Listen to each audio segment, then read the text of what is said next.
Buen día, mi nombre es Claudia Ruiz y voy a presentar el trabajo titulado Extracción de proteínas termoestables, polares y apolares del suelo en agroecosistemas del estado Táchira.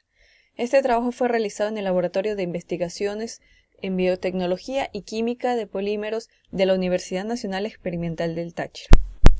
Comenzaremos con una pequeña introducción hablando de la fertilidad integral de los suelos.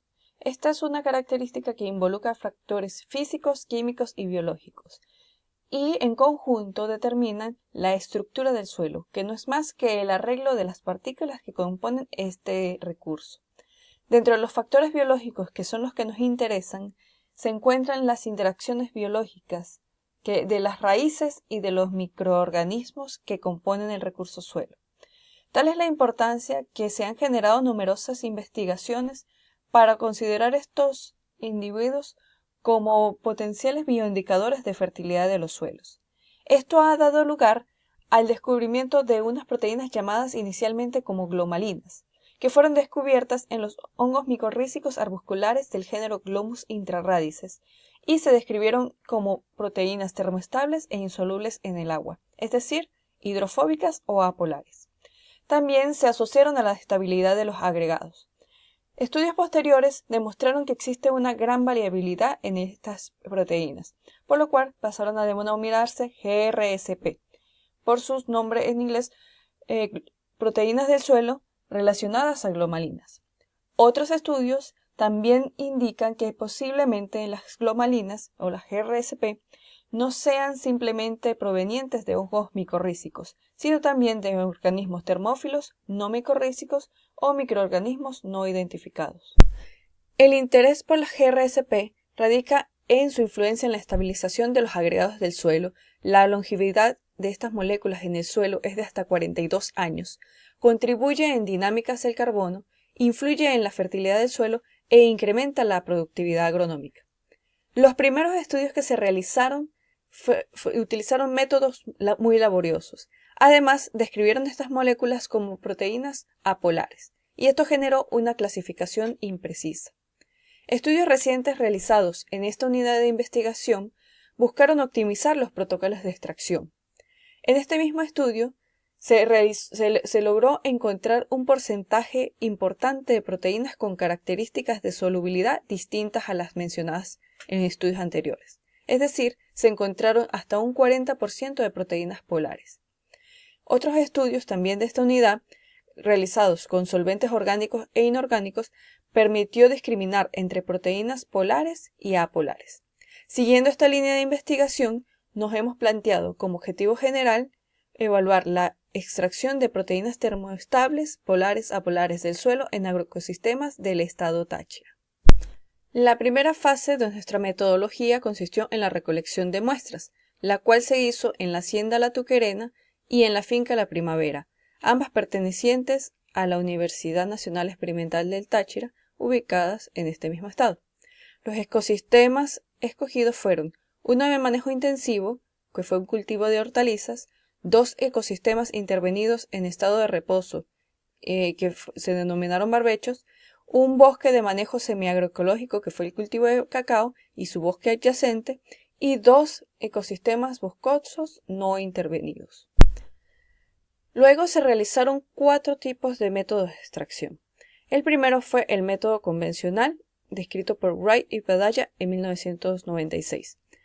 Lo adaptamos a 120 miligramos de suelo e incubamos las muestras de suelo en 1,2 mililitros de buffer citrato de sodio 50 milimolar pH 8. Estas muestras fueron autoclavadas a 121 grados centígrados durante 90 minutos, luego de lo cual se centrifugaron a 10.000 gravedades por 5 minutos y los sobrenadantes se transfirieron a otros tubos. Se resuspendieron las muestras de suelo en citrato nuevamente y se autoclavaron, pero esta vez durante 60 minutos.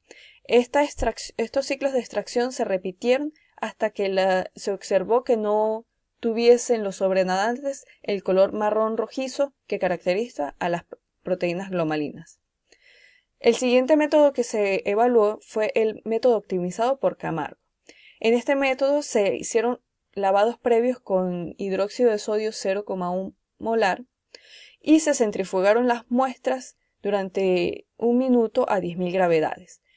Los sobrenadantes se transfirieron a un nuevo tubo y las muestras de suelo se lavaron con 1 mililitro de agua destilada. Se centrifugaron nuevamente, se transfirió el sobrenadante a otro tubo y en este punto sí se empezaron a extraer las proteínas con el buffer citrato. El autoclavado fue durante 60 minutos y se realizaron 3 ciclos de extracción con citrato. El siguiente método que se evaluó fue el de lavados con hidróxido de sodio y agua. En este método, las muestras de suelo fueron lavadas o incubadas con hidróxido de sodio 0,1 molar, utilizando 1 mililitro de esta solución extractante. Luego se centrifugaron a 10.000 gravedades por 1 minuto y se transfirió el sobrenadante a otro tubo. Este proceso se repitió 2 veces más, luego de lo cual las muestras de suelo fueron lavadas o incubadas con agua miliQ, nuevamente centrifugadas en iguales condiciones y transfiriéndose el sobrenadante a un nuevo tubo. Todos estos sobrenadantes, no solamente de este método, sino de los anteriores, fueron cuantificados mediante el método de Bradford. En el caso de este método de lavados con hidróxido de sodio, evaluamos la termoestabilidad de las proteínas al incubar todos estos sobrenadantes obtenidos durante 60 minutos a 121 grados centígrados. Y luego hicimos una cuantificación por el método de Bradford. El último método de extracción fue para proteínas apolares como tal. Para esto se realizó el método de lavados de hidróxido de sodio y agua con el fin de descartar todas las posibles proteínas polares que estuviesen presentes en la muestra. Las muestras de suelo se incubaron con 800 microlitros de las mezclas de solventes fenol cloroformo o hexanoéter. Se voltearon y se incubaron durante 30 minutos en reposo. Luego se voltearon nuevamente y se centrifugaron a 14.000 gravedades durante 1 minuto. Las fases orgánicas se transfirieron a un nuevo tubo y se incubaron en una estufa al vacío cercana a su punto de ebullición. Una vez evaporado todo el solvente orgánico, las muestras fueron resuspendidas con 1 mililitro de citrato de sodio e incubadas durante toda la noche para luego ser cuantificadas mediante el método de Bradford.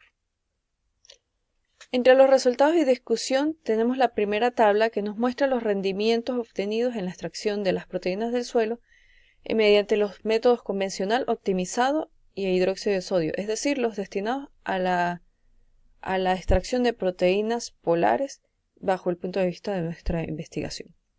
Se observan diferentes cosas aquí.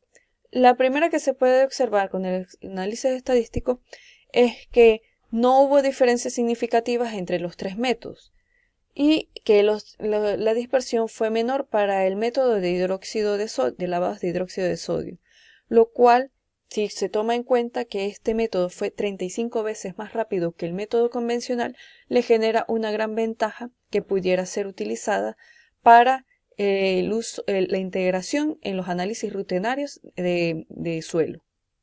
Otro de los resultados que observamos es que los mayores rendimientos fueron para bosque tuquerena y cacao, lo cual se puede deber al tipo de manejo que tienen, que es un sistema agroecológico, donde no hay una mayor intervención y no hay la presencia o el uso abusivo de agroquímicos.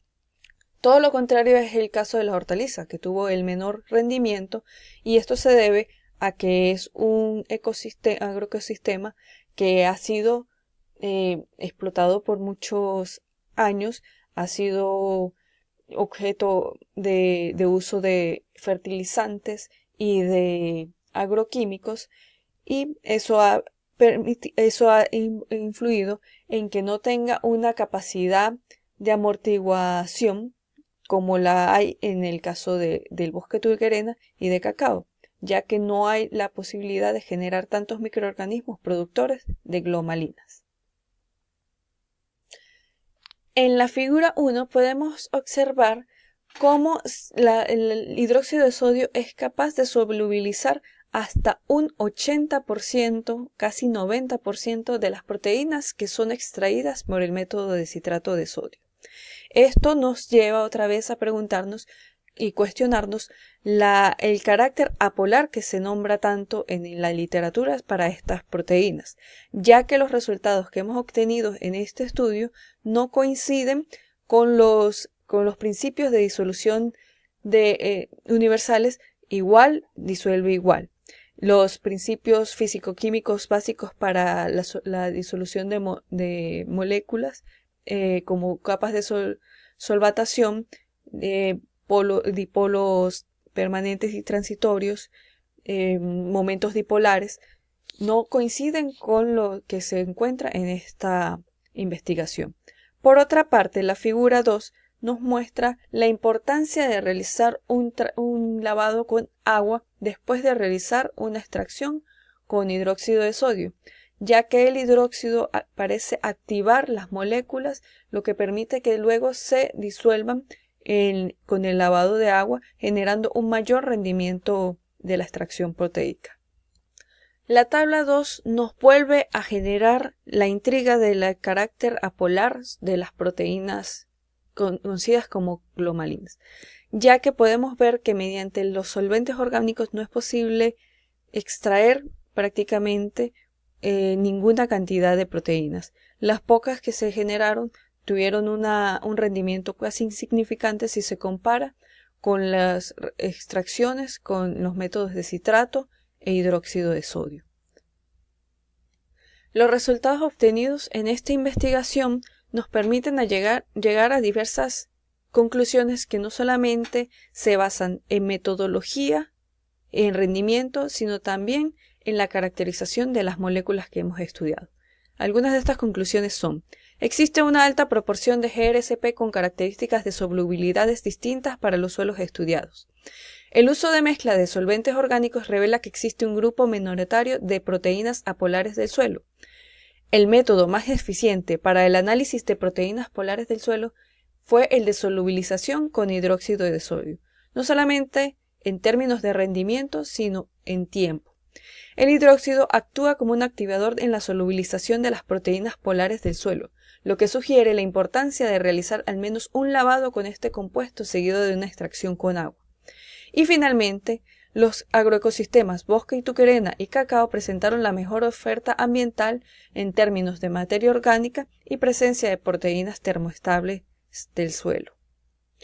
Como recomendaciones o perspectivas, sugerimos evaluar la presencia de proteínas polares mediante el uso de otros tipos de buffer con distintos pH, caracterizar mediante técnicas como HPLC la naturaleza de las proteínas polares obtenidas mediante los métodos de extracción empleados e identificar mediante técnicas moleculares los distintos tipos de microorganismos que intervienen en la producción de la GRSP.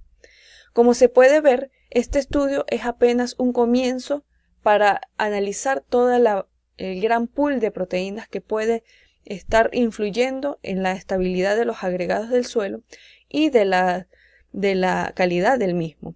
Esto también nos muestra el gran potencial que pueden tener estas proteínas para ser utilizadas como bioindicadores de fertilidad del suelo y que pueden ser fácilmente incluidos en análisis rutinarios del suelo.